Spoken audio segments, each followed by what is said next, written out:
a fictional story created for entertainment and inspiration. All characters and events are fictional. I want to ask you something before I tell you my story. When was the last time someone asked for your opinion and actually waited for the answer? When was the last time you made a decision, any decision, completely on your own? I couldn't answer those questions. Not anymore. And the moment I realized that I understood that something had been taken from me, slowly, carefully, by people who called it love. There's a particular kind of pain that comes with that realization. It's not grief, it's not anger. It's the moment you recognize the person sitting across from you at dinner, the person you raised, the person you loved before they even had a name, has been lying to your face. Not once, not by accident, for months. My name is Martha Callahan. I'm 67 years old. And the day I found out what my own family had been doing behind my back was the day I finally decided I was worth fighting for. I didn't used to think of myself as someone with a story worth telling. For most of my life, I was simply the woman in the background of other people's stories. Robert's wife, Gregory's mother, the one who kept the house running, who remembered birthdays, who made sure there was always something warm on the stove when someone came home. I didn't mind that role. I chose it, and for 44 years it fit. Robert Callahan was not a complicated man. That was one of the things I loved most about him.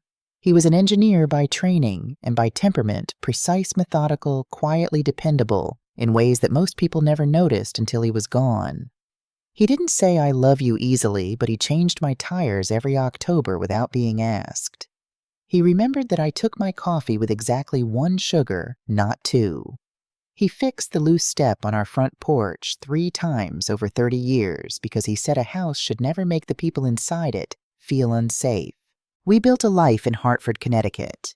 Nothing extravagant.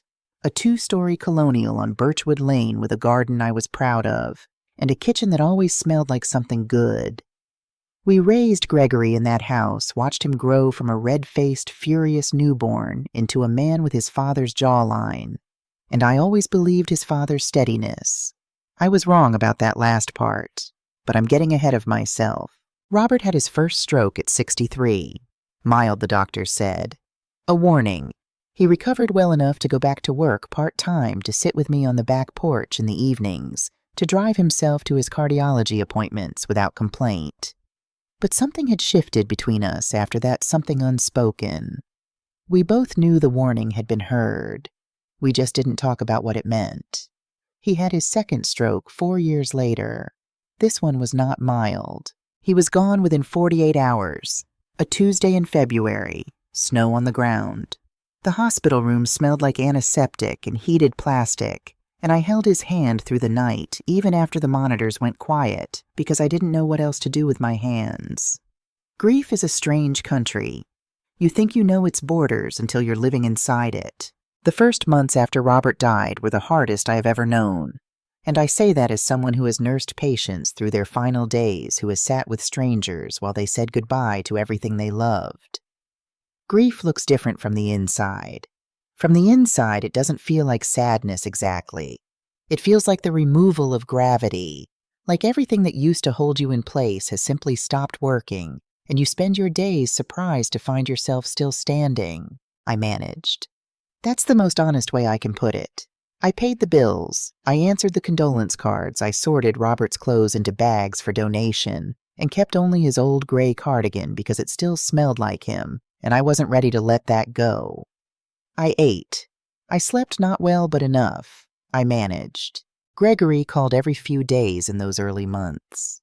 Sometimes he drove up from New Haven, where he and his wife Vanessa had lived for the past 6 years. He would sit with me at the kitchen table, drinking coffee. He never finished asking questions about how I was doing in a way that felt genuine. He looked worried about me. At the time, I read that as love. It was around the 8-month mark that he first brought it up. We were sitting in the living room after dinner a Sunday, I remember, because I had made pot roast, which was Robert's favorite, and which I had made out of habit more than hunger. Gregory set down his glass and looked at me with an expression I recognized from his childhood.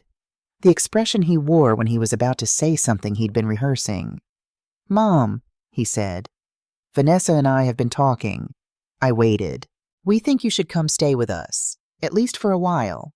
This house, it's a lot for one person, and you shouldn't be alone. I looked around the living room, at the photos on the mantel, at the chair where Robert used to read, at the garden visible through the back window dormant now under February frost, but still mine, still something I had grown with my own hands over 30 years. I'm fine, I said. I know you think you are, Gregory said carefully, but we worry. We want to be closer to you. I said I would think about it, and I did think about it for 3 weeks, which is longer than Gregory expected because he called twice to follow up. In the end, I said yes, not because I believed I couldn't manage alone, but because I was 67 years old, and my husband was dead, and my son was offering me a place at his table, and some part of me, the part that was tired of eating pot roast alone, said yes. I sold the house on Birchwood Lane in April, packed 31 years of living into a storage unit and 2 suitcases, drove to New Haven on a Thursday morning with the windows down because the air finally smelled like spring, and told myself this was a beginning, not an ending. For a little while, I almost believed it. Vanessa had prepared the guest room herself. That was the first thing I noticed when I arrived, the care that had gone into it. Fresh white linens, a small vase of tulips on the nightstand, a folded towel with a bar of lavender soap balanced on top like something from a hotel. It was beautiful. It was also, I would later understand, a performance. But in that first week, I saw only the beauty. Vanessa Callahan was 41 years old, dark-haired, immaculately put together in the way of women who treat their appearance as a form of professional discipline. She worked in financial consulting. I never fully understood what that meant, but it involved a great deal of phone calls taken behind closed doors and a laptop that was always open on the kitchen counter. She was polite to me in the precise, calibrated way of someone who has decided in advance exactly how polite they intend to be. Gregory seemed happy, or at least he seemed settled, which I had learned over the years is not always the same thing. He worked long hours at the architecture firm where he'd been a partner for 4 years. He came home tired, ate dinner quickly, and spent his evenings in his home office or half asleep on the couch with a basketball game on in the background. He kissed me on the cheek when he left in the mornings. He asked how I slept. He was present in the way that busy people are present technically, but not fully. The first month was fine. Better than fine some days. Vanessa made dinner most evenings, and she was a good cook. We would sit at the table together, the 3 of us, and talk about ordinary things, the neighborhood Gregory's projects at work, a book Vanessa was reading. She asked me questions about my years as a nurse, and she listened to the answers with an attentiveness that I found flattering. I thought perhaps I misjudged her. Perhaps this will work. The changes came so gradually that I almost missed them entirely. It started with the mail. "Oh, I'll get that," Vanessa said one afternoon, stepping ahead of me to collect the envelopes from the front hall table. "You shouldn't have to deal with all that paperwork." I had been collecting my own mail for 44 years. But she said it so lightly, so helpfully that I stepped back and let her. The next week, my bank statement didn't arrive. I assumed it was delayed. The week after that, I mentioned it to Vanessa, and she looked up from her laptop with an expression of mild concern. "Oh, I switched you to paperless," she said. "It's just easier to keep everything organized digitally. I hope that's okay." She hadn't asked me, but the way she said it, so matter-of-fact, so reasonable, made me feel that pointing this out would be the unreasonable thing. "Of course," I said. 2 weeks later, Gregory mentioned over dinner that it might make sense to consolidate some of my accounts, just for simplicity, he said. Vanessa handled all their finances, he explained, and she was very good at it. Would I mind if she took a look at things just to help get everything organized? I remember the word he used. Organized. As though my finances were a messy closet in need of sorting. "I'm happy to look things over myself," I said. Gregory smiled. "Of course. But Vanessa really is great at this stuff. It would just be easier." Easier. That word again. Everything was easier when Vanessa handled it. Everything was simpler when I didn't have to worry. I want to be clear about something because I think it matters. I am not a naive woman. I spent 30 years as a registered nurse. I have made life and death decisions in emergency rooms at 2 in the morning. I have told families things that broke their hearts and watched them find ways to keep living anyway. I am not someone who frightens easily or trusts blindly, but grief does something to you that I hadn't anticipated. It doesn't make you stupid. It makes you tired. And when you are tired enough and lonely enough, and when the people offering to help are your own son and his wife, you sign the form. You step back from the mailbox. You say of course when you mean wait, because the energy required to say wait feels like more than you have. That is how it happens. Not all at once. One small surrender at a time. I had been living with Gregory and Vanessa for 4 months when I found the document. It was a Tuesday morning in October. Gregory had left for work. Vanessa was on a call in her office, the door firmly shut. I was in the kitchen making oatmeal, and I opened the drawer next to the stove to find the wooden spoon I always used, the one I'd brought from Birchwood Lane, one of the small domestic objects that still felt like mine in a house where less and less felt that way. The wooden spoon wasn't there, but something else was. A manila folder tucked toward the back of the drawer beneath a takeout menu and a spare set of keys. I don't know why I opened it. Perhaps because it was there. Perhaps because some instinct, the one that had kept me alert through 30 years of night shifts, told me to look. Inside was a single document, several pages stapled together, an insurance policy. Robert's policy. His life insurance, the one he'd had for 30 years, the one I had filed the claim on 8 months ago, the one that had paid out to me as his listed beneficiary. Except this wasn't the original. This was an amendment. A change of beneficiary form dated 14 months ago, 2 months before Robert died. I read the name in the beneficiary field 3 times before it fully registered. Not Martha Callahan, not Gregory Callahan, Vanessa Callahan. I stood there in that kitchen for a long time. The oatmeal boiled over. I didn't move to stop it. I just stood there holding that document with both hands. And I thought about Robert, about the man who changed my tires every October, who fixed the loose step 3 times, who never once in 44 years made a decision about our life without telling me first. And I knew with the certainty of someone who had loved a man for 4 decades that he had not signed this form. From somewhere down the hall, I could hear Vanessa's voice, smooth and professional, talking about quarterly projections. I put the document back exactly where I found it. I turned off the stove. I walked to my room, closed the door quietly, and sat on the edge of the bed. And for the first time since Robert died, I wasn't grieving. I was thinking. I didn't sleep that night. Not because I was frightened, though, perhaps I should have been, but because my mind had shifted into a mode I recognized from my years in the ER. The mode where emotion steps back and observation steps forward, where you stop feeling and start seeing. I lay in the dark of that guest room with its white linens and its lavender soap and its carefully arranged tulips, long dead now and replaced twice since I arrived, and I went back over every moment of the past 4 months. Every "I'll handle that." Every "you shouldn't worry about this."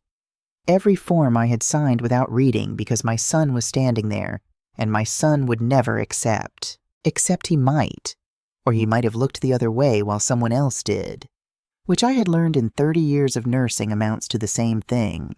I thought about Robert. He had been a quiet man, but not a passive one. There is a difference. He observed things carefully and said little and acted deliberately, and in 44 years of marriage, I had learned to pay attention to the things he did rather than the things he said. A man like Robert doesn't change his tires every October by accident. A man like Robert doesn't fix a loose step 3 times because he forgot he'd already fixed it. A man like Robert does things on purpose, which meant that whatever he had left behind, if he had left anything, was also on purpose.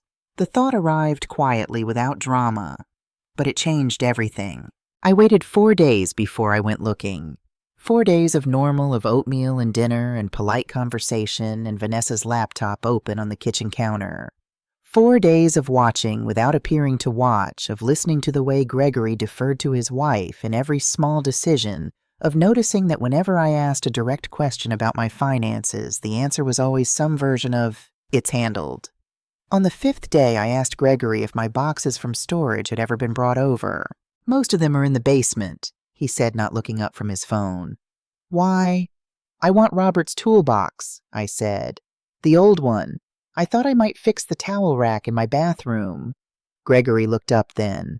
A brief flicker of something not suspicion exactly, but attention. I can fix that for you, Mom. I know you can, I said, but I'd like to do it myself. He let it go. People do when you say something calmly enough. The toolbox was at the back of the basement under a folding table and 2 boxes of Christmas decorations. It was the one Robert had carried since before we were married, a heavy red metal Craftsman box dented on one corner from a job site incident he never fully explained. I had always teased him about that dent. He had always changed the subject. I brought the toolbox to my room and locked the door. It looked the same as it always had.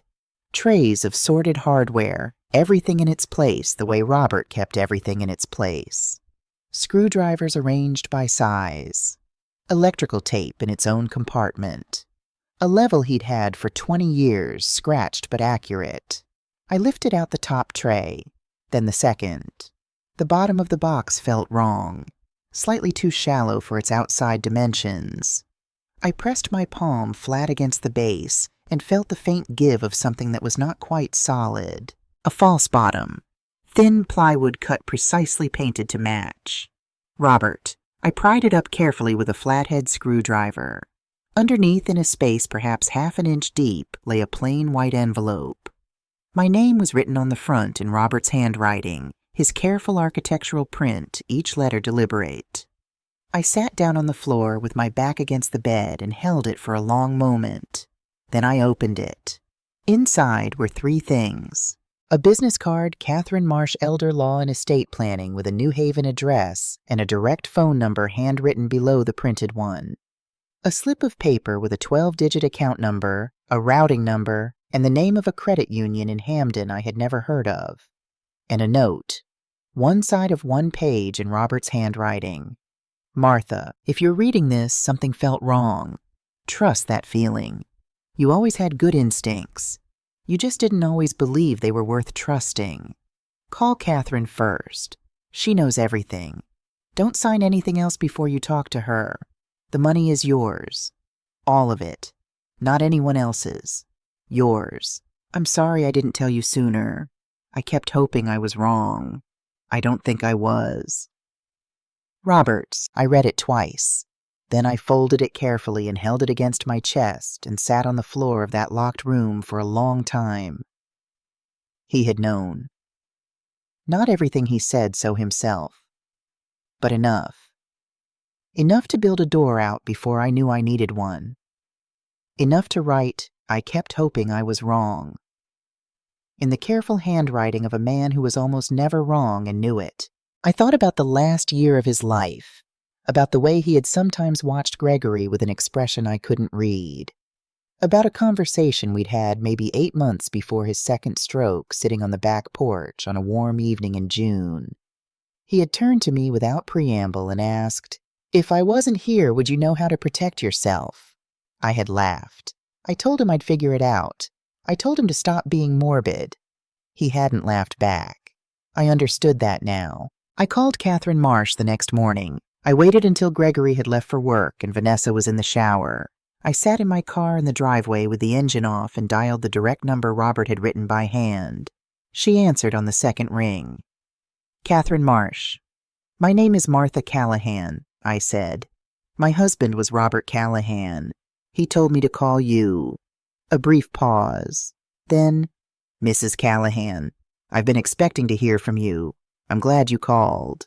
Those 6 words, I've been expecting to hear from you, did something to me that I hadn't anticipated. Not relief exactly, something older and more complicated.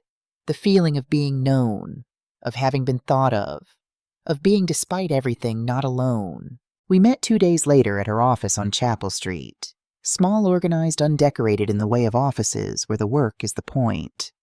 Catherine Marsh was in her mid-50s, compact and unhurried, with reading glasses pushed up on her head, and the manner of someone who had heard many difficult things and knew how to hold them without dropping them.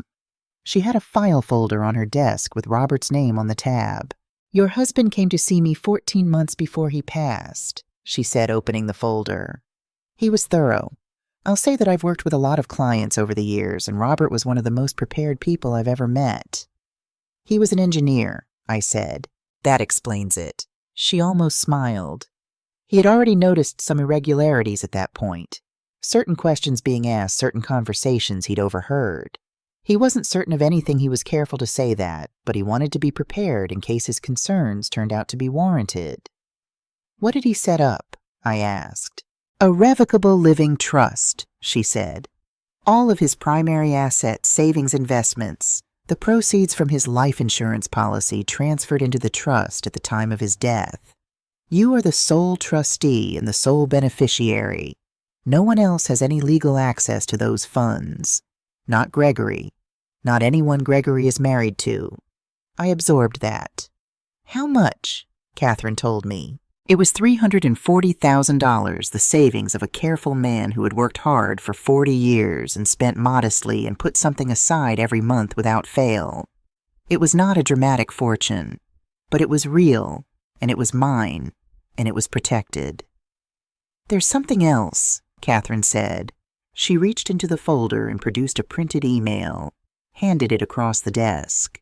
It was addressed to an attorney at a different firm. The sender was Gregory Callahan.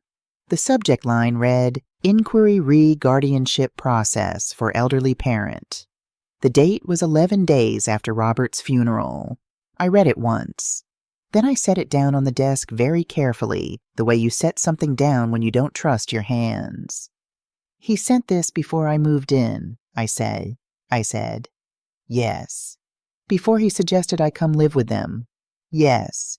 I looked at the email again, at my son's name in the sender field, at the date. "This wasn't Vanessa's idea," I said. Catherine was quiet for a moment. "The inquiry was sent from Gregory's account," she said carefully. "What happened after that, who drove what decisions is harder to establish definitively, but the initial inquiry came from him." I nodded slowly. I had been constructing a version of this story in which Vanessa was the architect, and Gregory was the one who had been led. It was a more bearable version. It allowed me to keep something of the son I thought I knew. The email made that harder. Not impossible, but harder. "What are my options?" I asked. Catherine leaned forward slightly. "Several, but the first step, the most important step, is to get you out of that house before anything else is signed. The power of attorney you executed is challengeable, but it becomes more complicated the longer it remains in effect."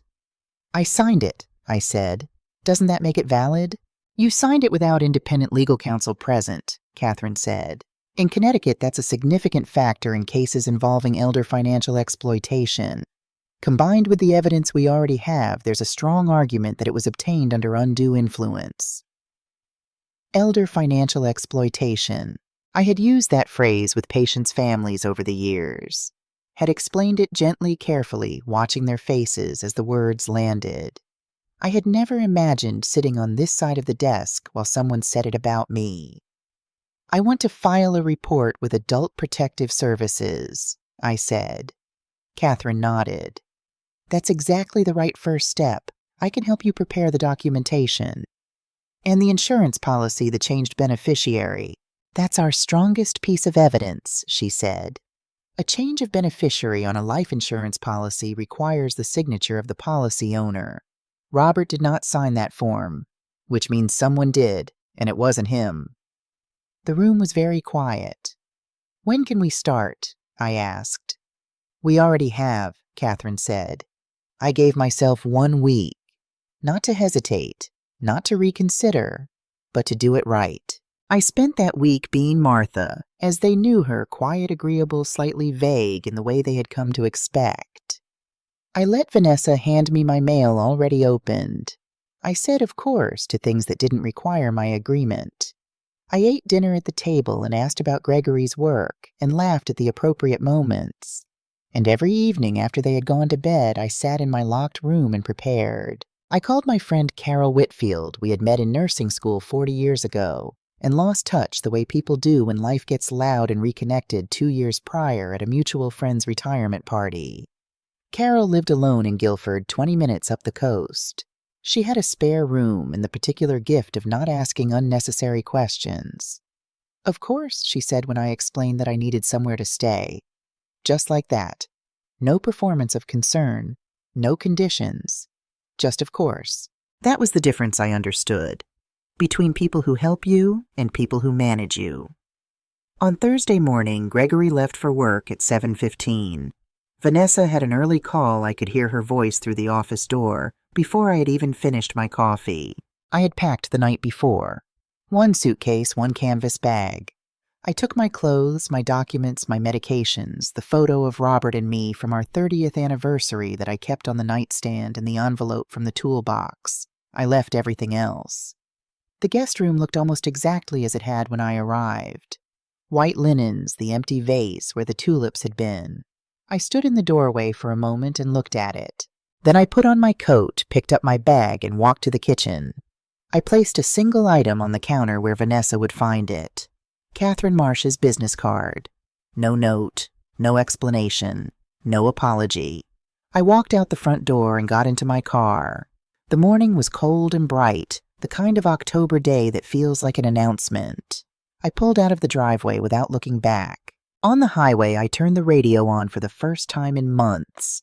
An old song, something from the 70s that Robert used to hum without knowing he was doing it. I let it play. Somewhere outside of New Haven, I stopped at a diner I had never been to before. Sat at the counter, ordered coffee and toast, and watched the morning traffic move past the window. Nobody asked me what I needed. Nobody offered to handle anything. The coffee came. I drank it. And for the first time in 12 months, maybe longer, I felt the specific, irreplaceable sensation of being entirely, quietly my own. Carol Whitfield lived in a white Cape Cod house 3 blocks from the water, with a vegetable garden that had gone to seed for the winter, and a front porch with 2 rocking chairs that faced the street. She was standing on that porch when I pulled into the driveway. She didn't say anything when I got out of the car. She just walked down the steps and held out her arms, and I let her, and for a moment I was grateful that she was the kind of person who understood that sometimes what someone needs is not words. "Guest room's made up," she said when she let go. "You hungry?" "Not really." "I'll make soup anyway." That was Carol. 40 years of friendship distilled into 2 sentences. I spent the first 3 days at her house doing very little. I slept more than I had in months, deep and dreamless, in a way that felt like recovery. I sat on the porch with coffee in the mornings and watched the neighborhood move through its routines. I called Catherine twice to confirm next steps. I did not call Gregory. He called me.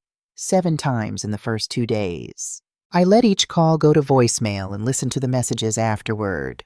The first 2 were worried, "Mom, where are you? We came home and your things were gone. Please call us back." The third shifted slightly. "Mom, this isn't like you. We're concerned about your state of mind." The fourth was Gregory, alone without Vanessa in the background, and his voice sounded different. Younger somehow. Uncertain in a way I hadn't heard since he was a teenager. "Mom, please let me know you're safe. That's all." I texted him one line, "I'm safe. I'm with a friend. Do not contact me directly. Have your attorney contact Catherine Marsh." Then I put the phone face down on Carol's kitchen table and went to help with the soup. The Adult Protective Services intake appointment was on a Monday. Catherine came with me. We sat across from a caseworker named Patricia, mid-40s, unhurried with the careful attentiveness of someone who has learned to listen between the lines. I told her everything. The mail, the power of attorney, the insurance policy, the email Gregory had sent 11 days after his father's funeral. Patricia took notes without interrupting. When I finished, she was quiet for a moment. "Mrs. Callahan," she said, "what you're describing is consistent with a pattern we see fairly regularly. Financial exploitation of an older adult by a family member executed gradually to avoid detection." She paused. "I want you to know that coming in early before more damage was done puts you in a significantly stronger position than most people who come to us." "How much damage was done?" I asked. Catherine slid a document across the table. A financial summary she had compiled from the accounts Vanessa had been managing. 2 withdrawals from my personal checking account. One for $4,200, one for $6,800. Both described in the transaction notes as household expenses, neither of which I had authorized. $11,000. Not a fortune, but mine. Can I get it back? I asked. We'll pursue it, Catherine said. The paper trail is clear. Patricia filed the report that afternoon. From that point, things moved in the deliberate, unglamorous way that legal processes actually move, not like a courtroom drama, not with speeches and revelations, but with paperwork and waiting and phone calls that went to voicemail and were eventually returned. It took 11 weeks in total. 11 weeks during which I lived in Carol's guest room and helped with the garden and drove myself to Catherine's office twice a week and learned slowly how to occupy my own time without apologizing for it. The power of attorney was invalidated by the court 6 weeks in. The judge's language was careful, but unambiguous. The document had been executed without independent counsel under circumstances consistent with undue influence. It was as though it had never existed. The insurance policy beneficiary was restored to my name 4 weeks after that. The changed form Catherine's investigator confirmed bore a signature that did not match Robert's verified samples. The insurance company's own fraud department had flagged it independently, they simply hadn't acted yet, Vanessa's attorney argued. Of course she did. Filed 2 countermotions, both of which Catherine addressed without visible stress. I attended the hearings and said very little which was Catherine's advice and which turned out to be correct. Gregory did not contest anything. That surprised me more than I expected it to. On the day the power of attorney was invalidated, Catherine called me with the news and mentioned almost as an aside that Gregory had declined to participate in Vanessa's legal strategy. He retained his own attorney, she said, separate from hers. His position has been non-opposition from the beginning. I sat with that for a long time after I hung up. Non-opposition, not advocacy, not protection, not the phone call I might have hoped for years ago if I had imagined this scenario in some other life. But not opposition either. I didn't know yet what to do with that. Gregory's first letter arrived on a Wednesday 8 weeks after I had left the house in New Haven. Carol brought it in with the rest of the mail and set it on the kitchen table without comment. My name and Carol's address in Gregory's handwriting the same angular print as his father's, slightly less precise. I left it on the table for 2 days. Not out of anger. I want to be clear about that. By that point, something in me had moved past anger into a quieter and more complicated place. The anger had been useful. It had gotten me out of that house into Catherine's office through 11 weeks of paperwork and hearings and waiting. But anger burns fast, and what it leaves behind is not emptiness. It's clarity. I wasn't angry at the letter. I just wasn't ready for it yet. On Friday evening, Carol went to bed early. I made chamomile tea and sat at the kitchen table and opened the envelope. Gregory wrote 4 pages. I will not recount all of it. Some of it was his to say, and mine to hold, and no one else's. But I will say this, he did not make excuses. He tried to in the first paragraph and then seemed to catch himself and started again. He wrote about Vanessa, about how gradually her management of things had become total, how he had told himself it was efficiency, practicality her area of expertise, how he had not asked questions that part of him already knew the answers to, how the email to the guardianship attorney his email sent from his account had been drafted by Vanessa and sent before he fully understood what it contained. He wrote, I know that's not an excuse. I know I sent it. I know I didn't read it carefully enough, and I know why I didn't, and I'm not going to insult you by pretending that's not my fault. He wrote about his father, about a conversation Robert had tried to have with him 2 years before he died that Gregory had deflected because he hadn't wanted to hear what Robert was suggesting about Vanessa, about the look on Robert's face when Gregory changed the subject, about how he had replayed that look many times since October. He wrote near the end, I'm not asking for anything, Mom. I don't think I've earned the right to ask for anything. I just needed you to know that I understand what I did. Not what Vanessa did. What I did. What I allowed. And at the very end, one sentence. I'm sorry I forgot that you were a person before you were my mother. I read that line 3 times. Then I folded the letter and put it back in the envelope and sat there for a long time with my hands around my tea. I didn't cry. I had done my crying in other moments, smaller ones over the wooden spoon over Robert's cardigan, over a phone message in Gregory's younger-sounding voice, asking me to just let him know I was safe. The big moments I had learned don't always produce tears. Sometimes they produce something quieter, a settling, like the way a house sounds when it finally stops adjusting to the cold. I didn't write back. Not yet. The second letter came 5 weeks later. It was shorter. He wrote that he and Vanessa had separated, that he had moved into an apartment near his office, that he was seeing a therapist, someone who specialized, he said with a self-awareness that surprised me, in people who have difficulty recognizing when they're being manipulated and why. He wrote, I'm not telling you this because I want credit for it. I'm telling you because you deserve to know I'm trying to understand what happened. Not just what Vanessa did, why I let it. He did not ask me to respond. I appreciated that. The legal process concluded around the same time. The $11,000 was returned to my account. Vanessa's counter-motions were denied. The trust Robert had established was confirmed valid and fully under my control. There was no dramatic courtroom moment, no speech, no one froze. The final hearing lasted 40 minutes, and afterward, Catherine and I went to a diner on Chapel Street and ate eggs, and she told me about a case she'd had the previous year that was far worse than mine.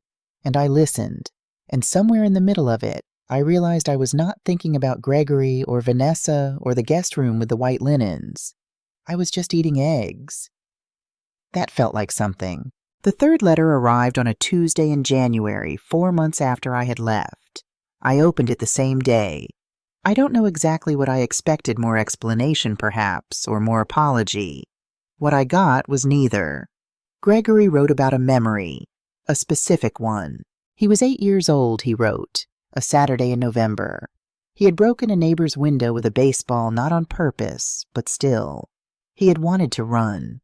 He had stood on the sidewalk looking at the broken glass and felt the specific childhood terror of being in trouble, and his first instinct had been to leave before anyone saw him. And then he wrote, I thought about you, not about getting caught, not about punishment.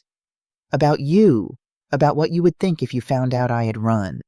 About the way you talked about doing the right thing, not because someone was watching, but because it was right.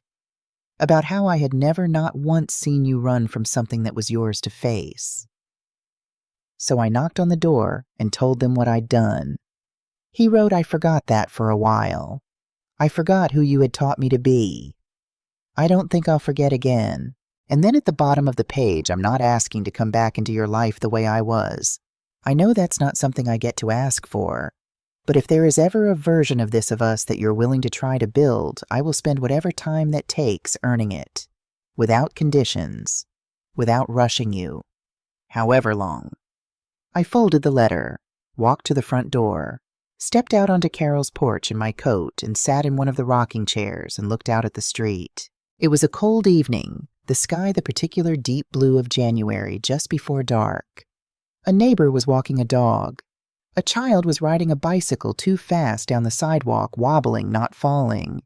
I thought about Robert, about the note in the toolbox, about I kept hoping I was wrong.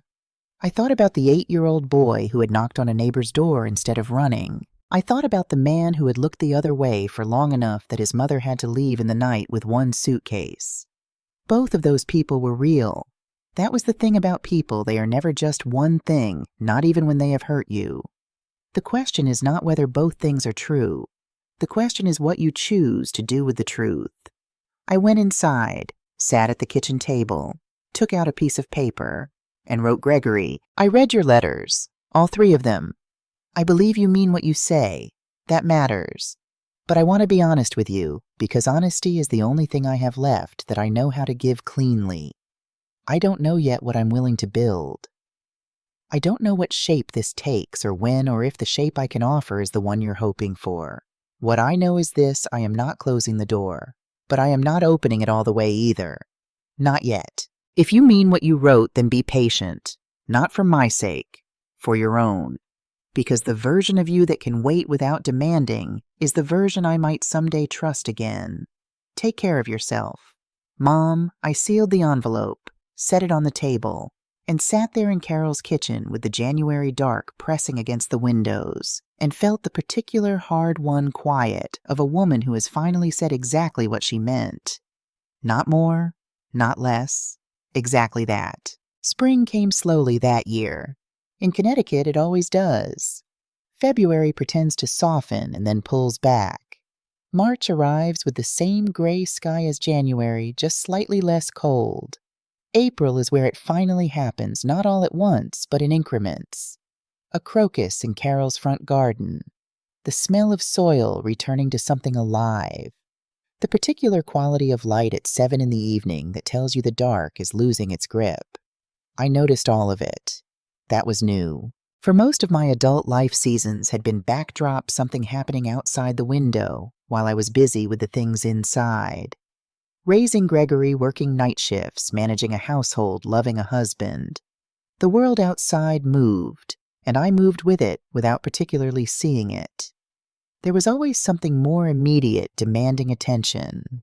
That winter and spring in Guilford, for the first time in 40 years, I had nothing more immediate. At first, that felt like lack, like something was wrong with the quiet. I would wake at 5 in the morning, the old nursing schedule still embedded in my body, and lie in the dark of Carol's guest room and feel the absence of urgency like a physical thing. No one needed me. Nothing was required. The day stretched ahead with no particular shape. It took me longer than I would like to admit to understand that this was not emptiness. It was space. Real space belonging entirely to me for the first time in longer than I could accurately calculate. I filled it slowly, without plan. I started walking in the mornings down to the water and back a 40-minute loop that became the reliable architecture of my days. Carol joined me sometimes. Other mornings I went alone, and I found that I didn't mind my own company the way I once had. There is a difference between loneliness and solitude, and I was learning at 67 to tell them apart. I started cooking again, not out of obligation not to have something on the table when someone came home, but because I wanted to. I made things I hadn't made in years. A chicken pot pie from a recipe my mother had given me on an index card 40 years ago, the card so worn the ink had faded in places. A proper beef stew that took all day. Carol ate everything without complaint, and always said it was too much and always finished her bowl. I called my former colleague Diane in Hartford. We had worked together for 15 years before she retired, and I had let the friendship go quiet, the way I had let too many things go quiet. She answered on the first ring and talked for 45 minutes without pause, and made me laugh 3 times, which felt like a gift I hadn't known I was missing. I read. Not the careful, distracted reading of someone who is waiting for the next interruption, but the deep, lost reading of someone with nowhere else to be. I finished 4 novels in 6 weeks, started a 5th, abandoned it without guilt and started another. These are small things. I know they are small things, but I have come to believe that the small things are where a life actually lives. The large events, the losses, the betrayals, the legal proceedings, the letters, those are the punctuation. The small things are the sentences themselves. And I had spent too many years letting other people write mine. In March, I had a conversation with Catherine that changed the direction of what came next. We met for coffee not at her office, but at a cafe near the water that she liked. She had become, over the course of those months, something that occupied a space I didn't have a clean word for. Not a friend exactly, but more than a professional. The kind of person you trust because they have seen you at your most frightened and didn't look away. "What are you thinking about doing?" she asked. Long term. I had been thinking about this. "I'd like to find somewhere of my own," I said. "I can't stay with Carol indefinitely." "Of course, but I mean more broadly. What do you want the next chapter to look like?" I wrapped my hands around my coffee cup. "I keep thinking about the women I've talked to," I said. "In the waiting room at your office, at APS. The ones who come in confused and frightened because something has been happening to them for months, and they don't have the vocabulary to describe it, let alone stop it. Catherine nodded. I was one of those women, I said. I had advantages most of them don't have. I had Robert's foresight. I had you. I had Carol. I had a career that gave me enough practical knowledge to move through institutions without being completely lost. Most of them don't have any of that. They have a problem they can't name, and nobody who knows how to help them. Catherine was quiet for a moment. What are you thinking? She asked. I'm thinking, I said slowly, that someone should talk to them before they end up in your waiting room. Someone who has been where they are and come out the other side. Catherine set down her cup. I have 3 clients right now, she said carefully, who I think could use exactly that conversation. That was how it began. Not with a plan, not with a name or a structure or a mission statement. With 3 women who needed to talk to someone who understood, and 1 woman who had something to say. I met with them individually at first in Catherine's conference room, or at the cafe, or in one case at a senior center on the east side of New Haven, where one of them volunteered on Tuesday afternoons. I didn't offer advice exactly. I offered what I had a clear account of what had happened to me, what I had missed, what I wished I had known, and what had helped. The response was not what I expected. It was not gratitude, or not only gratitude. It was recognition. The particular, almost startled recognition of someone who has been trying to describe a color for which they didn't have a name, and who has just heard someone else name it. That's exactly what it felt like. One woman said 72 years old, a retired school teacher, her finances quietly drained over 18 months by a nephew she had trusted. I kept thinking I was being ungrateful, that I was imagining it, that asking questions meant I didn't love them. I knew that feeling. By April, Catherine and I had begun meeting weekly to discuss what a more formal version of this might look like. A structured program, workshops, a resource guide, something with a name and a process that could help women before things reached the point of legal intervention. We called it the Callahan Initiative, not after me, after Robert, because he had been the one who understood before I did that protection is not the same as rescue. That the most useful thing you can give someone you love is not a solution, it's the tools to find one themselves. The name felt right. I found my apartment in May, a 1-bedroom on the 2nd floor of an older building in Guilford, half a mile from Carol's house, with a bay window that looked out over a small park and a kitchen that was modest and exactly sufficient. I painted the walls myself a soft, warm white that reminded me of the house on Birchwood Lane in a way that felt like memory rather than grief. I bought a small table for the bay window, a lamp, a new set of dishes in a blue I liked for no reason other than that I liked it. I hung one photograph, Robert and me, the 30th anniversary picture, from the nightstand. And on the windowsill in a small clay pot I found at a yard sale, I planted a cutting from Carol's garden. Something that would need tending. Something that would grow if I paid attention to it. The first morning I woke up in that apartment, my apartment chosen by me, arranged by me, owing nothing to anyone, I lay in bed for a long time before getting up. I thought about the guest room in New Haven, the white linens, the lavender soap, the performance of welcome. I thought about the basement in Hartford where Robert's toolbox had waited patient and ordinary for as long as it needed to. I thought about Robert himself, about the man who had fixed the loose step 3 times, who had changed my tires every October, who had sat on the back porch one summer evening and asked me if I knew how to protect myself, and had quietly, without fuss, spent the last years of his life making sure that I could. He hadn't saved me. He had made sure I could save myself. There is a difference, and it matters more than I can easily explain. I got up, made coffee, sat at the table by the bay window and watched the morning arrive over the park. Nobody asked me what I needed. The coffee was exactly how I liked it. The day was entirely mine. A note about Gregory. We have spoken twice since I sent the letter, both times on the phone, both times briefly and carefully in the way of people who are rebuilding something they know is fragile and are trying not to rush it. He sounds different.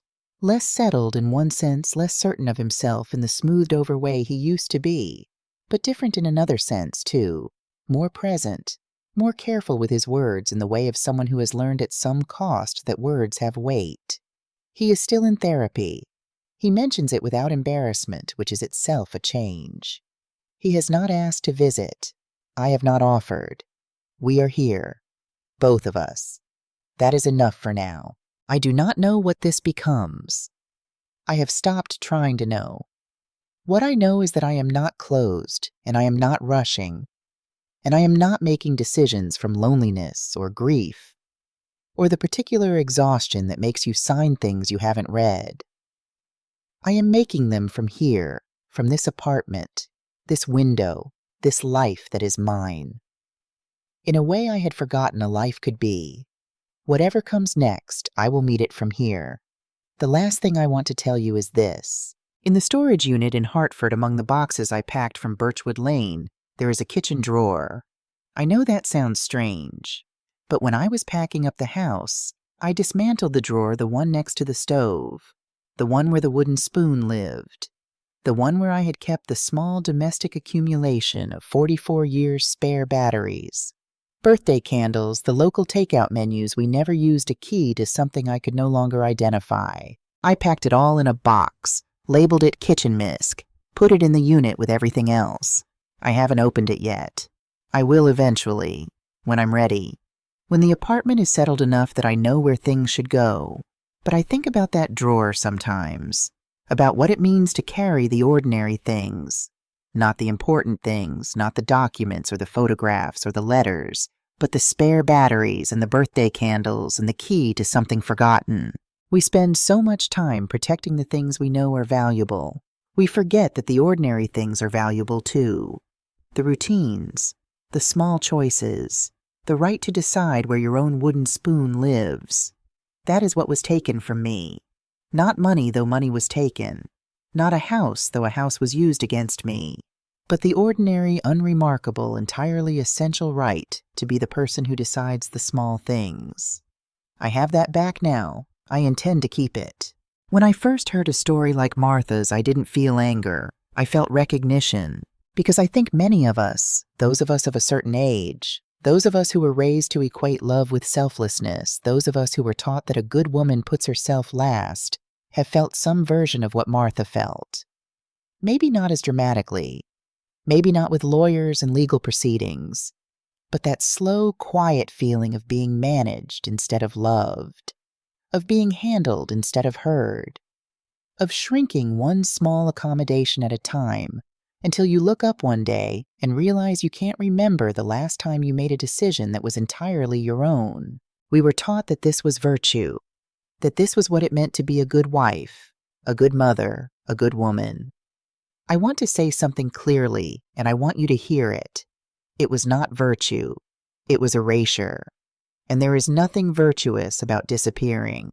Real love, the kind that Robert Callahan practiced quietly for 44 years, does not require you to make yourself smaller. It does not ask you to stop reading your own mail or signing your own forms or knowing what is in your own bank account.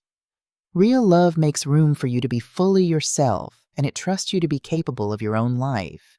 Anything that calls itself love while asking you to shrink is not love. It is control wearing love's clothing. I also want to say something about forgiveness, because I know some of you are thinking about it.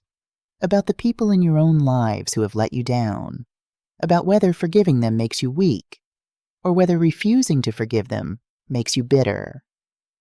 Here is what I believe. Forgiveness is not a door you open all the way or keep shut forever. It is something you tend like a garden in your own time and on your own terms. You do not owe it to anyone on their schedule. You do not owe it as proof of your goodness. You offer it if and when you offer it because you have chosen to freely from a place of wholeness rather than exhaustion. Martha did not forgive Gregory completely. She did not close the door.